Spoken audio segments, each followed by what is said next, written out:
A mensagem desta noite tem aparecido em uma série de situações ao longo dos últimos 10 anos. Você é protestante ou católico, e de alguma forma você sabe, essa não parece ser a pergunta que seria feita aos adventistas do sétimo dia. Mas está se tornando cada vez mais proeminente, e acredito que gostaria de abordar esse assunto primeiro neste fim de semana, quando começamos esta semana de reuniões juntos, porque é extremamente importante que entendamos. Não se trata de sábado e domingo. É sobre o Evangelho, é sobre o caminho da salvação, como a salvação funciona, e vamos focar nisso um pouquinho hoje à noite.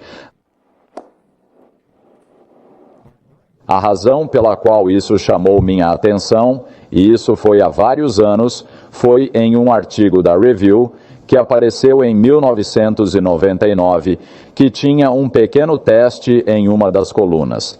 E vamos passar por esse teste hoje à noite. Vou pedir que você pense muito cuidadosamente sobre as posições, as questões em jogo neste pequeno teste.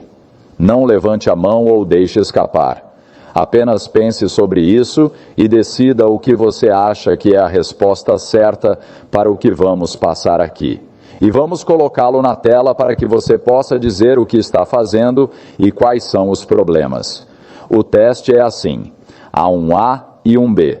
Ou, se você preferir, um 1 e um 2, ímpar ou par. Qual você acha que é a conclusão certa sobre como a salvação funciona? E assim vamos deixar assim, par ou ímpar. Aqui está a primeira declaração. Nossa posição correta com Deus é baseada unicamente no que Cristo fez por nós. Por nós. Verdadeiro ou falso? Ou a declaração par aqui? Nossa posição correta diante de Deus é baseada no que Cristo fez por nós e em nós.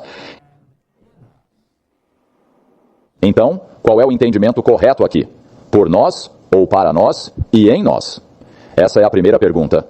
Agora que você entendeu a ideia, é assim que elas funcionam. O estranho: somos justificados pelos méritos de Cristo somente, ou somos justificados por Deus através dos méritos de Cristo e através da obra de seu Espírito Santo em nossas vidas. Então, Cristo somente é, ou Cristo e o Espírito Santo. Em seguida, Deus nos dá uma posição correta diante dele ao nos considerar ou declarar justos diante dele. Ou a declaração par, Deus nos dá uma posição correta diante dele ao realmente nos tornar justos aos seus olhos, declarando-nos justos, tornando-nos justos. O próximo, o último, depois de aceitar a justiça de Cristo. Em outras palavras, você aceitou Cristo, você foi aceito por Ele. Depois de aceitar a justiça de Cristo, em outras palavras, depois de ter sido justificado, um crente experimenta o novo nascimento, que resulta em uma vida e caráter transformados. Então, depois de ter sido justificado, você experimenta o novo nascimento ou a declaração uniforme. Depois de ter uma experiência de novo nascimento na qual a vida e o caráter de uma pessoa são transformados, essa pessoa é então justificada diante de Deus. Aí está o nosso pequeno teste. Uma coluna de afirmações ímpares e afirmações pares. Qual é o entendimento correto do Evangelho? Agora lembre-se de uma coisa enquanto passamos por isso. Mais importante do que qualquer entendimento profético ou mesmo um entendimento doutrinário é um entendimento correto de como nos posicionamos com Cristo diariamente pela fé. O relacionamento que temos que nos dá confiança de que estamos seguros em suas mãos, que temos uma posição correta com Ele em todos os momentos. Então, isso é realmente o ponto principal. Não é periférico, não é uma questão menor, é muito crucial. Agora vou ler um pouco mais desta mesma coluna, este teste que nos foi apresentado. Se você tivesse colocado verdadeiro depois de qualquer um ou de todos os pares, que são a segunda coluna, então, pelo menos até certo ponto, você estaria inclinado a aceitar o ensinamento que o catolicismo romano adotou desde o Concílio de Trento, no século XVI. Todas as afirmações ímpares refletem o ensinamento bíblico de que nossa posição correta diante de Deus não se baseia nem mesmo no que Deus pode fazer em nós, mas somente no que Cristo fez em nosso lugar por meio de sua vida e morte. Então aí está. Você é protestante ou católico? Esse foi o desafio direto nesta coluna em particular. Protestante no lado esquerdo, católico no lado direito. Esta última posição, a segunda coluna, tem sido atraente para católicos romanos e alguns adventistas. E então, ele disse que as declarações pares refletem a ideia de que nossa posição correta diante de Deus se baseia não apenas nos méritos de Cristo imputados a nós, mas também no que Cristo faz em nossas vidas. Então, novamente, aí está o desafio. Foi reafirmado, que eu estava lendo de 1999. Foi reafirmado em outro artigo, cerca de um ano depois, no ano 2000, pelo mesmo autor. Deixe-me ler um pouco mais para que você tenha uma visão completa do que está sendo dito aqui. Desde a Reforma, os luteranos, juntamente com a maioria dos protestantes, têm insistido que a justificação pela fé é um ato pelo qual Deus nos declara justos. Isso está naquela coluna da esquerda. Os reformadores ensinavam que a justificação era algo que Deus faz por nós, não em nós. Nada que acontece em nós nos dá mérito que possa, de alguma forma, nos justificar aos olhos de Deus. Somos justificados somente pelo que Cristo fez por nós, à parte de nós, fora de nós. E talvez isso seja suficiente para entender essa perspectiva sobre qual é o desafio para nós hoje. Como vamos lidar com isso? Qual será a nossa solução? Como responderemos? Bem, quando li esses artigos em particular, minha mente voltou 30 anos para o Pacific Union College, nos anos entre 1976 e 1979, quando eu lecionava naquela faculdade. E, claro, você deve saber que houve outro cavalheiro durante aqueles anos que também passou alguns anos lecionando no Pacific Union College, chamado Desmond Ford. Ele não foi o único envolvido. Havia um amigo dele chamado Robert Brinsmead, que também veio da Austrália, e depois outro amigo deles chamado Jeffrey Paxton. Não é adventista, mas tem muito conhecimento sobre o adventismo do sétimo dia. E ele escreveu um livro depois daquela época chamado The Shaking of Adventism. Foi impresso em 1977. Agora ouça com muita atenção o que ele disse naquele livro. Enquanto Roma ensinava que justificação significa tornar o crente justo pela obra de renovação interior em seu coração, essa é a segunda coluna, os reformadores ensinavam que justificação é a declaração de Deus de que o crente é justo com base na justiça de Cristo somente, que está fora do crente. Então os reformadores, os protestantes, ensinavam a primeira coluna. Focar no Cristo que habita em nós é abandonar a doutrina da justificação da reforma. Essa é uma declaração muito forte. Focar no Cristo que habita em nós é abandonar a doutrina da justificação da reforma. A graça de Deus sempre se refere a Deus e nunca ao que está no coração do crente. Essas foram algumas afirmações daquele livro que saiu durante aqueles anos. Então me deparei com outro pequeno artigo que circulou naquela época por alguém que era muito apaixonado pelos ensinamentos do Dr. Ford naquela época, e ele tinha um quiz em seu artigo também. Que obra me dá aceitação com Deus? A obra que Cristo fez quando viveu nesta terra, ou a obra que o Espírito Santo faz em minha vida? Que obra me dá aceitação com Deus? E eu acho que você sabe o que ele vai dizer. A obra que Cristo fez quando viveu na terra. E então ele fez a pergunta: Onde a justificação acontece? Na experiência do crente na terra ou nas cortes de Deus no céu? E sua resposta será: nos tribunais de Deus no céu é onde nossa justificação acontece. E finalmente ele disse: o que significa o verbo justificar? Justificar significa declarar justo ou justificar significa tornar justo? Bem, é claro, ele vai dizer novamente, declarar justo. Então, novamente, um paralelo muito distinto aqui. E então, em sua revista, Present Truth, Robert Brinsmead disse exatamente a mesma coisa durante aqueles anos de muita controvérsia na Igreja Adventista do Sétimo Dia. Como eu disse, quando me deparei com esses artigos, nos anos de 1999 e 2000, tive todo tipo de flashbacks.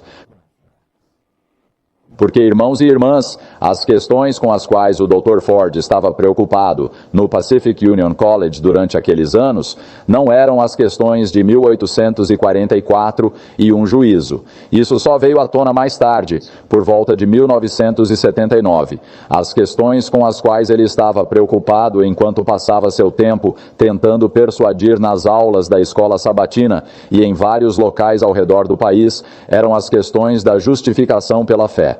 Essa era a sua preocupação. Ele queria fazer a igreja adventista mudar de ideia sobre como uma pessoa é salva. Sua preocupação era a questão da salvação, e ele dedicou seu foco e seu tempo nisso. Então, quando vi esse desafio novamente, não dessa vez em uma sala de aula da faculdade, mas nas páginas da Adventist Review, você pode imaginar que eu tive algumas preocupações, que eu estava um pouco perturbado com isso, porque eu pensei que talvez tivéssemos lidado com isso. Eu pensei que talvez isso estivesse resolvido, mas as coisas que não são resolvidas continuam voltando, não é? E elas não parecem chegar a nenhuma conclusão final. Então, o que vamos fazer hoje à noite? Vamos tentar examinar as Escrituras e o Espírito de profecia por alguns minutos para ver qual dessas duas colunas é realmente bíblica. Qual é protestante? Qual é o verdadeiro entendimento de justiça pela fé? Então, se você tem sua Bíblia em mãos, vamos fazer uma pequena busca. Vamos começar com Romanos. Romanos capítulo 5. E o primeiro versículo diz muito simplesmente: sendo, pois, justificados pela fé, temos paz com Deus por nosso Senhor Jesus Cristo. Então a justificação nos dá paz, a justificação nos dá a certeza de que Deus nos aceitou. E pessoal, hoje à noite tudo o que faremos é estudar justificação. Não vamos tocar em santificação hoje à noite, apenas justificação. Se você olhar para trás, porque o tema de Paulo em toda essa sessão é justificação pela fé, olhe para o capítulo 4 e versículo 7. Bem-aventurados aqueles cujas iniquidades são perdoadas e cujos pecados são cobertos. Bem-aventurado o homem a quem o Senhor não imputará pecado. Então, um sinônimo para justificação é simplesmente perdão.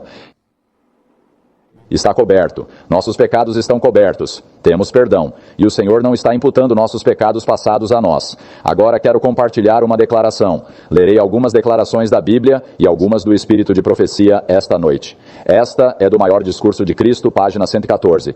Ouça com muita atenção agora. O perdão de Deus. Então, lembre-se agora, isso é justificação. O perdão de Deus não é meramente um ato judicial pelo qual ele nos liberta da condenação. Agora, quando diz não apenas isso, significa que é isso, mas mais. É um ato judicial, é uma declaração de Deus. Mas é mais do que isso. Isso é perdão agora. É o fluxo do amor redentor que transforma o coração. Davi tinha a verdadeira concepção de perdão. Novamente, justificação. Quando orou, cria em mim um coração limpo, ó Deus, e renova um espírito reto dentro de mim. Interessante. Dentro de mim, um novo coração, um novo espírito. Perdão. Sinônimos? Com qual coluna isso se parece? Review and Herald, 19 de agosto de 1890. Ser perdoado da maneira que Cristo perdoa não é apenas ser perdoado, mas ser renovado no espírito de nossa mente. O Senhor diz: um novo coração te darei Então, novamente, lembrando que estamos focando no perdão, não estamos focando na santificação, estamos focando no perdão. E aqui diz que é para ser renovado no espírito de nossa mente com um novo coração. Vamos voltar para a Bíblia por um minuto. Tito capítulo 3, lendo os versículos 5 a 7. E novamente está falando sobre como nossa salvação acontece. Versículo 5. Não por obras de justiça que fizemos, mas segundo a sua misericórdia, Ele nos salvou. Então, aí está a palavra-chave. Ele nos salvou. Como? Pelo lavar da regeneração e da renovação do Espírito Santo, que Ele derramou abundantemente sobre nós, por Jesus Cristo, nosso Salvador, para que, sendo justificados por sua graça, seremos feitos herdeiros, segundo a esperança da vida eterna. Então, observe que todo o tema aqui é nos salvar, herdeiros da vida eterna, sendo justificados. Então, isso está falando sobre o ato justificador que acontece. E agora, como isso acontece, no versículo 5, duas frases. A lavagem da regeneração. Lavagem. É exatamente isso que acontece quando vamos para baixo das águas do batismo. Bem, é isso, mas deveria ser muito mais do que isso. Isso está correto? Porque havia um ladrão na cruz que nunca foi para debaixo das águas do batismo. E ainda assim tenho certeza de que houve uma lavagem que ocorreu em seu coração naquele dia na cruz. E foi a lavagem da regeneração. Regeneração é fazer algo novo, produzir algo novo. E então diz na próxima frase, renovação do Espírito Santo. Qual coluna, pessoal? Qual coluna? O Espírito Santo está envolvido nisso e é renovação e é interior. Vamos tentar outro texto. 1 Coríntios 16, versículo 11. 1 Coríntios 16, versículo 11. Agora, o que Paulo está dizendo aqui parece que ele entendeu tudo ao contrário em termos de progressão lógica.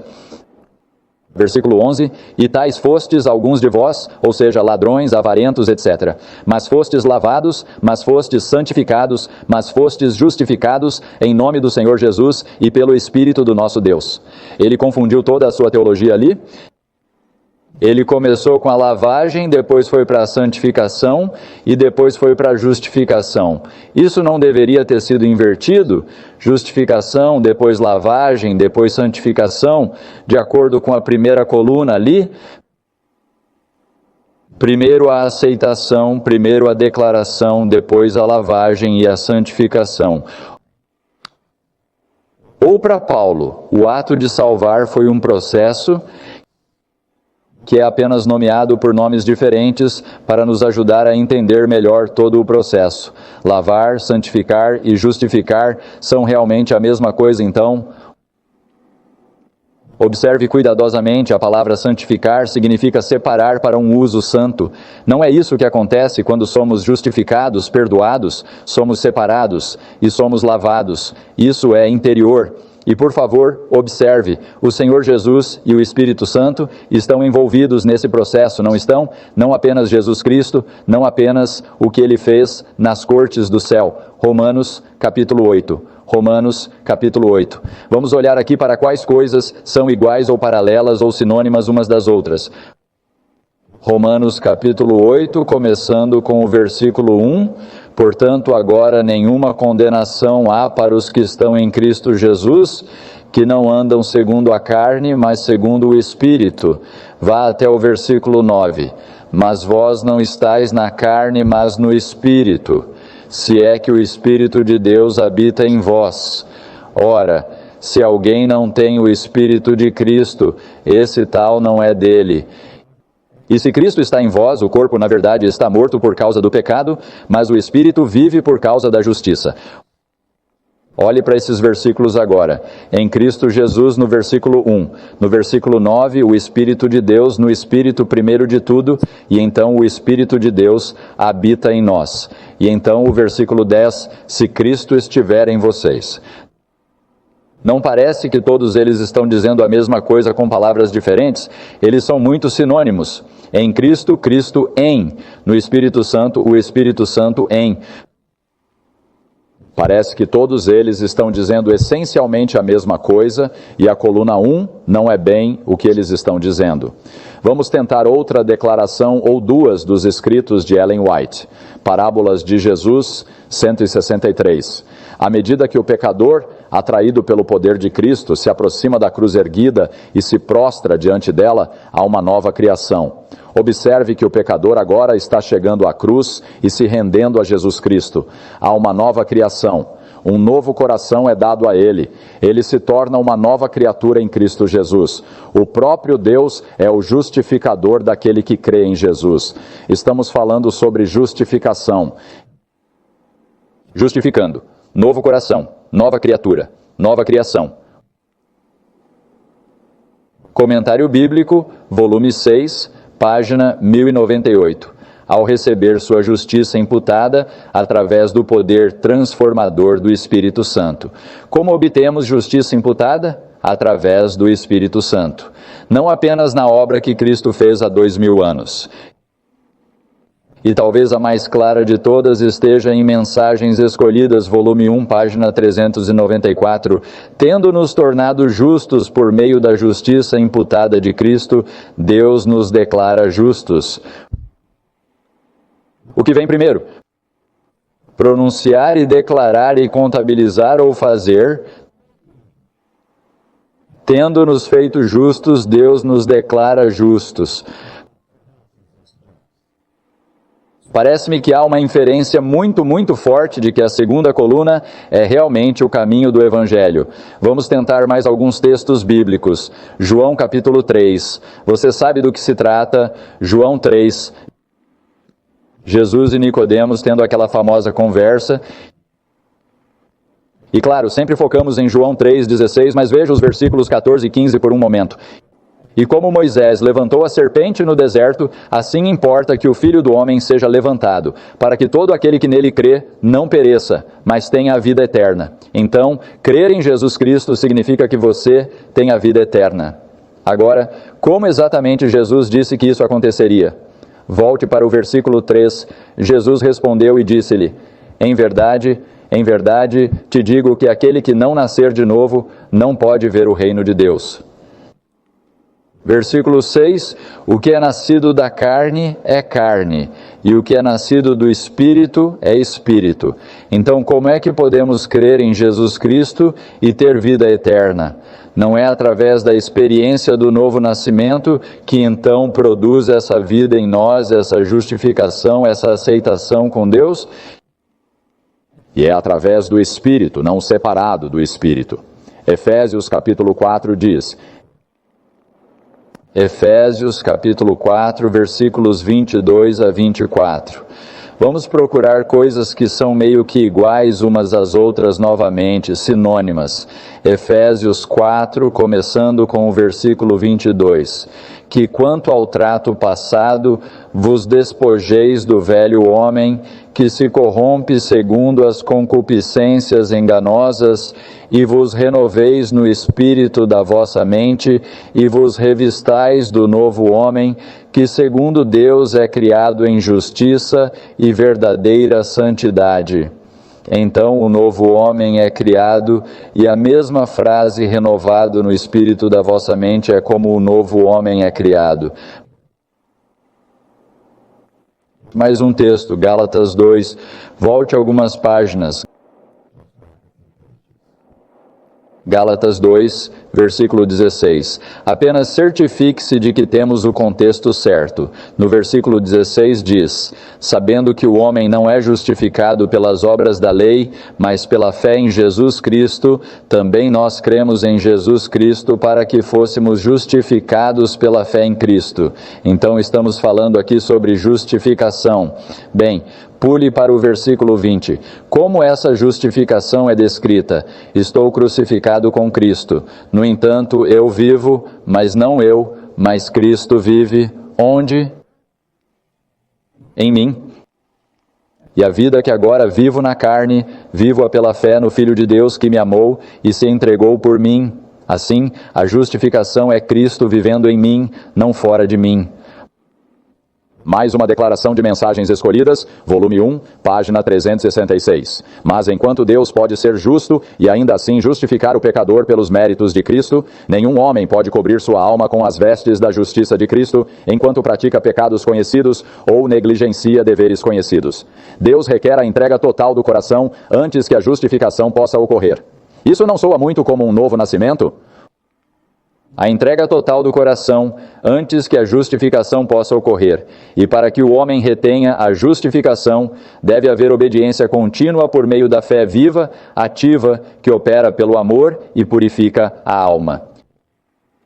Então, meus amigos, vou deixar para vocês decidirem qual das duas colunas é mais bíblica, mais em harmonia com a inspiração. Estou firmemente convencido de que a coluna 2 é a coluna bíblica, a coluna protestante, e algo deu tragicamente errado na rotulagem dessas duas colunas.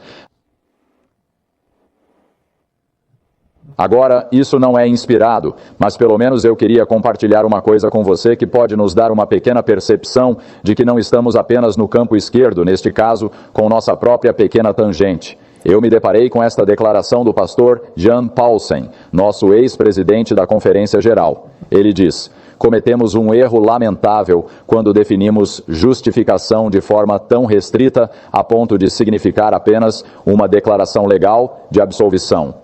Na primeira coluna. Quando um homem é justificado, ele recebe ao mesmo tempo a justiça imputada de Cristo e o Espírito Santo em seu coração. Eu pensei que era uma declaração legal, uma declaração bastante clara. Outro de nossos estudiosos, um estudioso do Novo Testamento, Ivan Blazin, disse desta forma: justificação envolve a recepção do Espírito. Sem dúvida, a recepção do Espírito pertence ao evento da justificação. Ele disse que o mesmo autor, Ivan Blazin, um exame de todos os usos da frase em Cristo, indica que ela se refere a uma conexão pessoal com Cristo e não apenas a algo que é legalmente verdadeiro.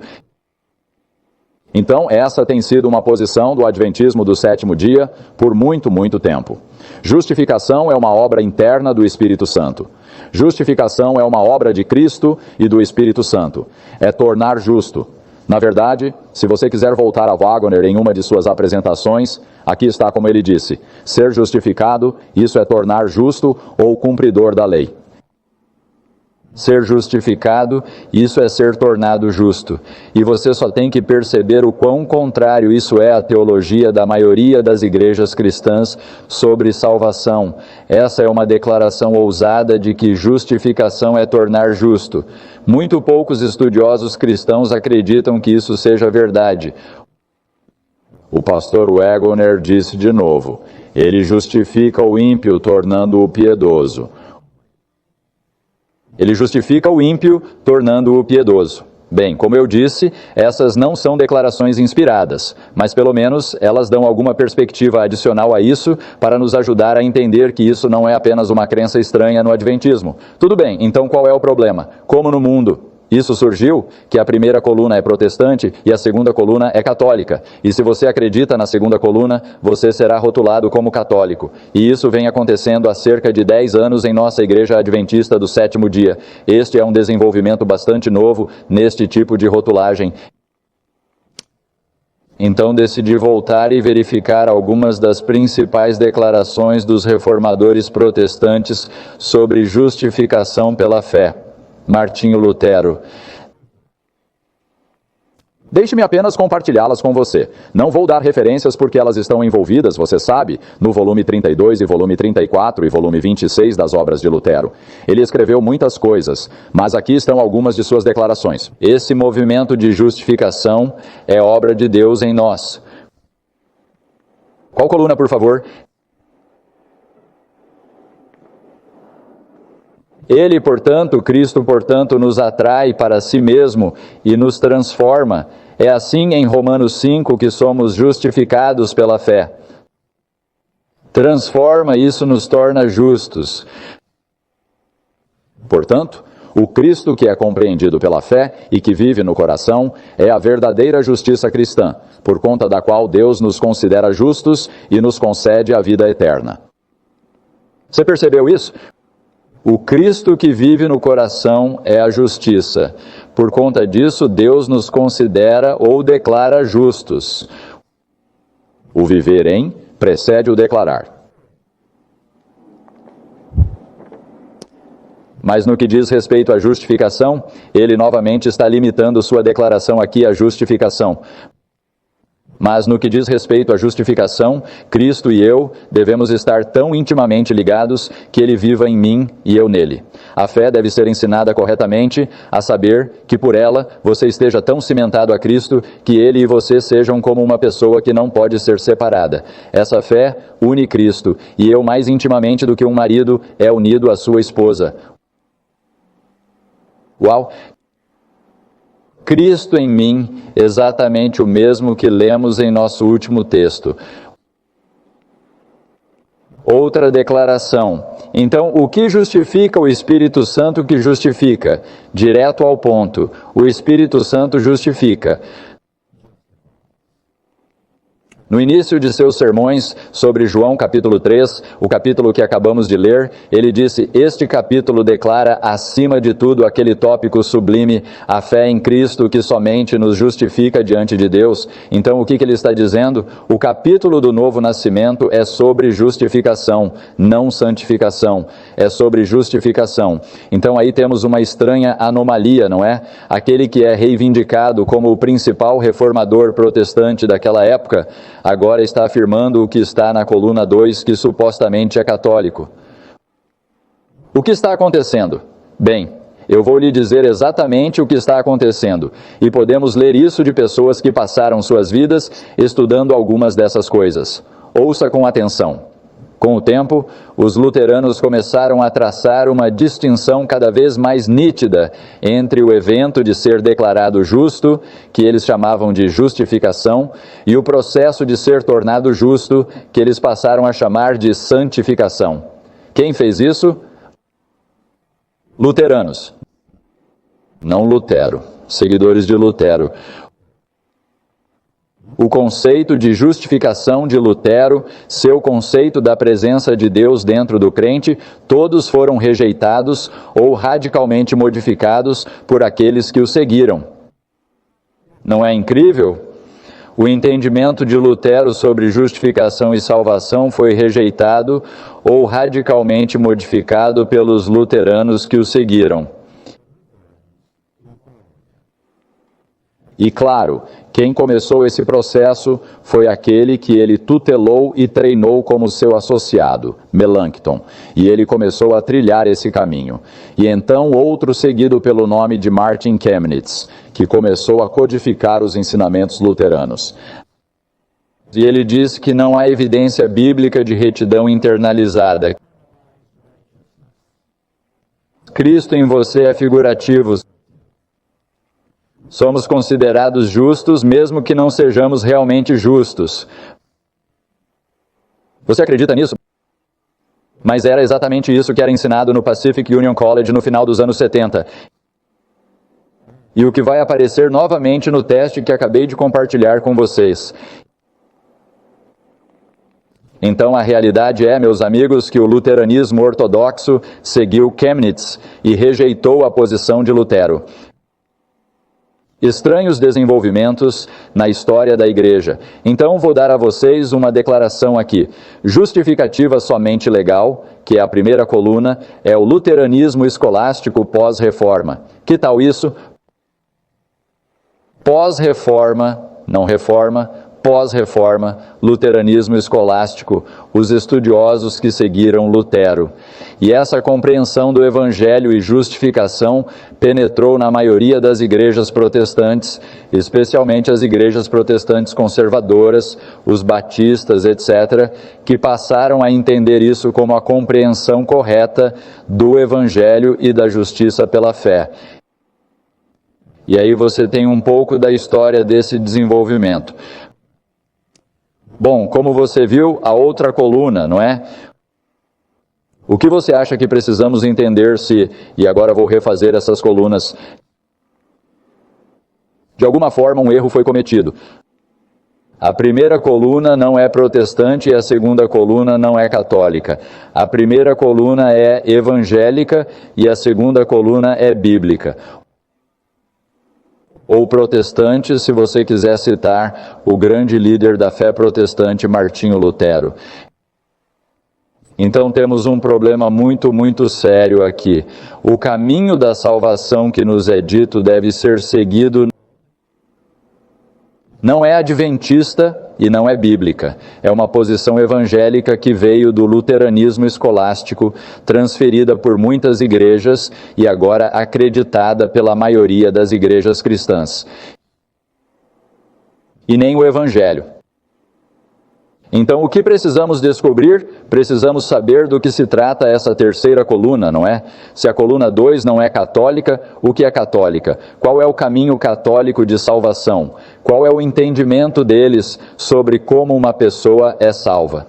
E o que eu achei mais interessante foi que nas mesmas colunas, artigos, na verdade, que compartilhei com vocês antes, nesses mesmos artigos havia uma demonstração muito clara, designação de como o sistema católico de salvação funciona. E então vamos apenas passar por isso um pouco, ver o que podemos descobrir. No sistema católico, a justificação é infundida na vida do crente. Agora, o que isso significa? Aqui fomos imputados, e então fomos transmitidos, e agora fomos infundidos. Do que estamos falando aqui? Bem, basicamente a palavra imputado significa creditado. A justiça de Cristo é creditada em nossa conta. Somos contados diante dele como se nunca tivéssemos pecado. A palavra transmitido significa um compartilhamento da justiça de Cristo que ele compartilha conosco por meio do Espírito Santo a cada momento. Mas infundido, o que é isso? Bom, pessoal, se vocês sofressem um acidente e perdessem sangue e fossem levados ao hospital e a única maneira de salvar sua vida fosse uma transfusão de sangue, você receberia o sangue de outra pessoa. Agora, digamos que cerca de 3 dias depois você mudou de ideia e disse, não, acho que fiz a coisa errada. Por favor, tire esse sangue de mim, ok? Isso não vai acontecer, vai? Porque quando o sangue é infundido em você, ele se torna parte de todo o seu sistema. E veio para ficar. Então, justiça infundida significa algo como encher um jarro com justiça. E isso é seu. E você o tem para sempre. Pertence a você.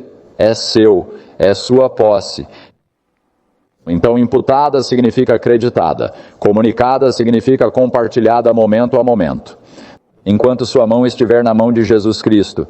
E infundido significa fazer parte de ficar. Então é isso que a palavra infundido significa. A justiça é infundida na vida do crente. Agora, como ela chega lá? Como essa justiça é infundida em você para que você a tenha? Bem, não por meio de orações, não por meio do estudo da Bíblia, mas por meio dos sacramentos administrados pela própria Igreja Católica Romana. Não há outro jeito. Você não será justo orando, rendendo-se, confessando, crendo, a menos que os sacramentos sejam aplicados à sua vida. E o que isso significa? Roma ensina que tudo isso, a propósito, está nesses artigos com os quais comecei. Roma nos ensina que esse mérito salvador não permanece fora de nós, mas se torna algo que acontece dentro de uma pessoa. Uma mudança que dá a essa pessoa mérito diante de Deus. Agora que você foi infundido com justiça, você tem essa justiça dentro de você, portanto você pode merecer algo. Aqui está uma declaração do catecismo. Podemos merecer para nós mesmos e para todos os outros as graças necessárias para obter a vida eterna. Porque fomos infundidos com retidão, porque agora isso é parte do nosso sistema. Os sacramentos nos deram isso, e então é assim que recebemos essa retidão. Bem, eu poderia dizer isso de várias maneiras, mas vou ler de novo. O sistema católico romano é baseado na noção crucial de que tudo o que Cristo fez ou faz por uma pessoa vem mediado pela própria Igreja. A salvação é dispensada aos fiéis somente pela Igreja e seus sacramentos e sacerdócio. Essa é a única maneira de você receber a salvação. O caminho católico de salvação é um vasto sistema sacramental que vê a graça como sendo mediada pelos sacramentos administrados por padres ordenados. Os sacramentos e os padres humanos são os canais da graça salvadora. Então está bem claro que essa é a única maneira de você receber a graça da salvação. Agora tem uma outra colunazinha, uma outra parte dessa coluna. Agora, o que são indulgências? Essas indulgências recorrem ao chamado tesouro do mérito, um vasto reservatório de mérito excedente que Jesus e os santos ganharam por meio de suas vidas justas. Então, veja, Jesus e os santos obtiveram mais mérito por suas boas obras do que precisavam para a sua salvação. Então, o que acontece com esse mérito extra de que eles realmente não precisavam? Bem, ele é colocado no banco celestial. O acesso a esse tesouro é prerrogativa da Igreja e é obtido pelos fiéis por meio de diversas ações, observâncias ou compras financeiras. Indulgências. Você pensou que elas desapareceram nos séculos XVI e XVII, depois que Martinho Lutero se manifestou contra elas? E quanto ao ano 2000 em que o Papa declarou o ano das indulgências? Se você se privar de alguma comida, alguma iguaria por um período de tempo, se fizer uma peregrinação ou se contribuir financeiramente para a igreja, você pode participar desse tesouro de méritos, que fornecerá méritos extras, porque você está com um pouco de falta deles, entende? Então você precisa de alguns méritos extras para seus entes queridos, méritos extras para si mesmo, e há um banco inteiro cheio de méritos, e nós lhe diremos como obtê-los. Apenas trabalhe conosco, é a posição da Igreja Católica. Então agora eu te faço uma pergunta. Essa terceira coluna está próxima da segunda coluna? Gostou? É totalmente diferente, não é? A terceira coluna fala sobre a salvação que vem a nós por meio de certas coisas que a igreja faz. E você faz o que eles pedem para você fazer. E então você pode merecer a vida eterna. Enquanto a segunda coluna fala sobre Cristo habitando dentro de nós, o Espírito Santo habitando dentro de nós, ele nos torna justos, nós participamos do novo nascimento e, portanto, recebemos justificação. Tentei resumir isso na minha mente com uma pequena ilustração que eu mesmo anotei. A visão católica da justificação é como um mergulhador enche seus tanques com ar, mergulha na água e se diverte muito nadando por aí sozinho, porque ele tem bastante ar nos tanques em suas costas. Em outras palavras, uma qualidade de retidão infundida na alma. Ele a tem. É sua posse. Os tanques de ar são dele. Eles pertencem a ele. Ele tem retidão infundida em sua alma. Enquanto a posição evangélica não tem nenhum tanque de ar. Você simplesmente mergulha na água e um mergulho bem-sucedido é registrado. Você é declarado um mergulhador. E então cabe a você encontrar alguma bolsa de ar lá embaixo. Em outras palavras, a justiça de Cristo foi declarada imediatamente. Um mergulho livre. Qual é a verdadeira posição protestante ou bíblica? Lembra dos mergulhadores antiquados, dos grandes e velhos trajes desajeitados, dos grandes e velhos capacetes pesados? Qual era a maneira de sua sobrevivência lá no fundo do oceano? Eles tinham uma companhia aérea, não tinham? E os caras lá em cima tinham que ter muita certeza de que mantinham as bombas funcionando ou aquele homem lá embaixo não sobreviveria. E eles tinham que ter muito cuidado para não furar aquela companhia aérea de forma alguma pelo que estavam explorando. E essa é a justiça de Cristo compartilhada continuamente que é transmitida. 3 visões da salvação. Se não recebemos o ar de retidão continuamente em nossos corações, estamos em uma ou outra dessas colunas e não no caminho bíblico. Bem, aqui temos um pequeno resumo do que estamos falando aqui. E eu meio que quero terminar com uma declaração que não mencionarei o autor dela, mas ele não está longe de nós esta noite, e acho que você pode reconhecê-la. Tenho certeza de que ele reconhecerá. O que estamos lidando aqui, há apenas duas correntes distintas. Há a corrente autêntica do Evangelho eterno e há a corrente que pode ser encontrada consagrada hoje no Evangelho evangélico. Os dois são conceitos absolutamente estanques, lógicos e coerentes. Mas, como diz a irmã White, os homens começam com a premissa errada e trazem tudo para apoiar isso, que é exatamente o que o protestantismo evangélico fez. Então você tem dois conceitos diferentes de salvação ali nas posições evangélica e bíblica, porque não vamos nos concentrar no católico. O que está nos desafiando agora é a posição evangélica sobre a justiça pela fé, que foi promovida fortemente por Desmond Ford 30 anos atrás. E tem sido promovida ao longo dos anos aqui e ali novamente, e agora está sendo a frente e o centro, sendo declarado que se você não entende isso corretamente, você é realmente católico. E claro, você não quer ser católico. Qual é a premissa subjacente a tudo isso no lado evangélico que faz isso funcionar? Amigos, é o pecado original. Vocês já me ouviram falar sobre isso algumas vezes. É o ensinamento de que nascemos pecadores automaticamente condenados por causa da natureza que herdamos. E, portanto, é claro, não seremos capazes de viver sem pecar, porque estaremos pecando por natureza até que Jesus venha. E, portanto, essa primeira coluna faz muito sentido. Então, há a premissa subjacente. E então diz, esses conceitos agora mergulharam na Igreja Batista, na Igreja de Cristo e até mesmo em outros grupos mais conservadores. Incrivelmente, eles agora estão fazendo grandes incursões na Igreja Adventista do Sétimo Dia. E eu acho que essa é a parte incrível. Hoje estamos em terra de ninguém no Adventismo do Sétimo Dia, se tentarmos integrar alguns desses conceitos evangélicos no Adventismo do Sétimo Dia. Não há consistência em ter parte de um e parte do outro.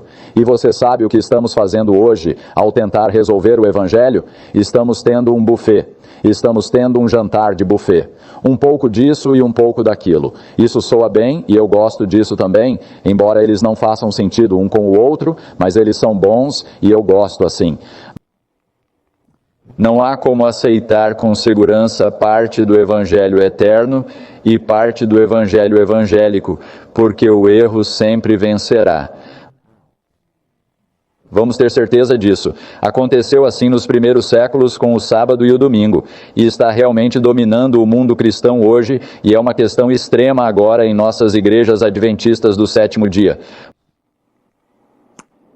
Muitos pregadores adventistas do sétimo dia estão apresentando um sistema híbrido de teologia e tem uma mistura do evangelho eterno e do protestantismo evangélico. E a frase final, quanto mais nós, como adventistas do sétimo dia, negligenciarmos o estudo da palavra de Deus, maior será a nossa incapacidade de perceber a falta de consistência nas apresentações, seja em sermões ou em livros. Como Jones e Waggoner podem ter dito há 100 anos, e eles disseram isso bem na frente da conferência geral, vocês estão dizendo amém em todos os lugares errados. Porque hoje estamos dizendo amém ao erro mortal em nossas igrejas adventistas do sétimo dia. Erro que destruirá nossa própria caminhada com Cristo e que destruirá a missão da igreja adventista do sétimo dia. Então eu realmente acredito que essa é uma questão crucial, meus amigos. Se você continuar acreditando na coluna 2 como a compreensão bíblica do Evangelho, esteja preparado para receber rótulos. Eles estão vindo cada vez mais frequentemente. Estou ouvindo isso com mais frequência do que nunca ouvi antes na minha vida. Quero terminar com Efésios capítulo 4, se você puder abrir lá comigo.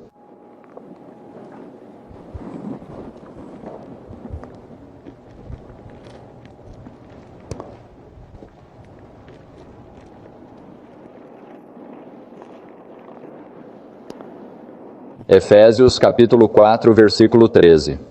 até que todos cheguemos à unidade da fé e do conhecimento do Filho de Deus, à perfeita varonilidade, à medida da estatura da plenitude de Cristo, para que não mais sejamos meninos inconstantes, levados ao redor por todo o vento de doutrina, pela zombaria dos homens e pela astúcia enganosa com que induzem ao erro.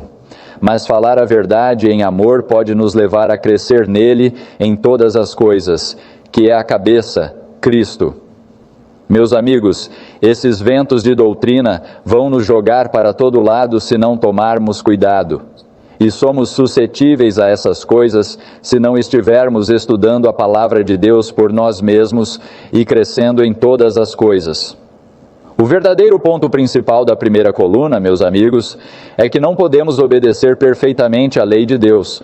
Portanto, ele tem que nos declarar justos, mesmo quando não somos justos. Esse é o ponto principal. Não podemos obedecer consistentemente. Portanto, precisamos ter uma teologia da salvação que permita alguma desobediência no processo de salvação, porque todos nós seremos assim até que Jesus venha. Essa é a coluna 1. Mais da nossa teologia é formada pela nossa experiência do que pelo nosso estudo objetivo. E se nossas falhas foram em certas áreas, queremos desesperadamente uma teologia que nos dê alguma paz, enquanto sabemos que nossos corações não estão certos com Deus. Irmãos e irmãs, vamos ter certeza de que sabemos no que cremos. Vamos ter certeza de que quando ouvirmos algumas coisas como essa, entenderemos de onde elas vêm, qual é o pano de fundo delas, para que não sejamos pegos por esses muitos ventos de doutrina. Que Deus nos ajude a ser verdadeiros e fiéis à sua palavra e a seguir o caminho da salvação como Jesus o descreveu. Obrigado.